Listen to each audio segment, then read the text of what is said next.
اچھا، روزہ ہم دیکھتے ہیں کہ لوگ رکھتے بھی ہیں، اور ایک ایسی تعداد بھی ہے، اگرچہ وہ تھوڑی تعداد ہے، روزہ نہیں رکھتے، ان کے مسائل ہیں۔ بعض لوگوں کے مسائل یہ ہیں کہ بیمار ہیں، بعض لوگوں کے مسائل یہ ہیں جو ان کے نزدیک مسئلہ ہے وہ یہ ہے کہ وہ کام ان کا ذرا بڑا بھاری ہوتا ہے۔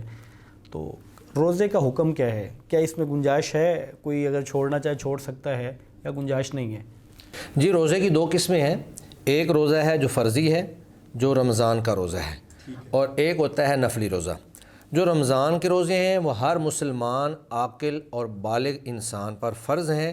شرط یہ ہے کہ وہ انسان طاقت رکھتا ہو اور کوئی اس کو عذر بھی لاحق نہ ہو۔ ٹھیک ہے۔ ایک انسان اگر طاقت نہیں رکھتا ہے، وہ دائمی مریض ہے، کوئی ایسا مرض اس کو لاحق ہے کہ وہ روزہ نہیں رکھ سکتا ہے، تو اس کو اللہ تعالیٰ نے گنجائش دی ہے کہ وہ اس کی جگہ پہ ایک مسکین کا کھانا جو ہے وہ ادا کر دے گا۔ لیکن جو آدمی طاقت رکھتا ہے اور اس کو کوئی عذر لاحق نہیں ہے، عاقل ہے، بالغ ہے، مسلمان ہے، تو اس پر روزہ رکھنا ہر حال میں فرض ہے، اس کو کوئی گنجائش جو ہے وہ موجود نہیں ہے۔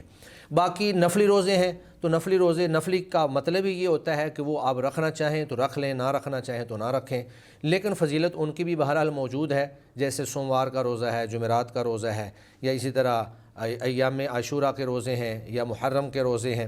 تو نفلی روزہ تو نفلی ہے، آپ رکھیں یا نہ رکھیں، فضیلت آپ کو حاصل ہوگی اگر آپ رکھ لیتے ہیں، لیکن رمضان کا روزہ فرض ہے، وہ ہر عاقل بالغ مسلمان پر فرض ہے۔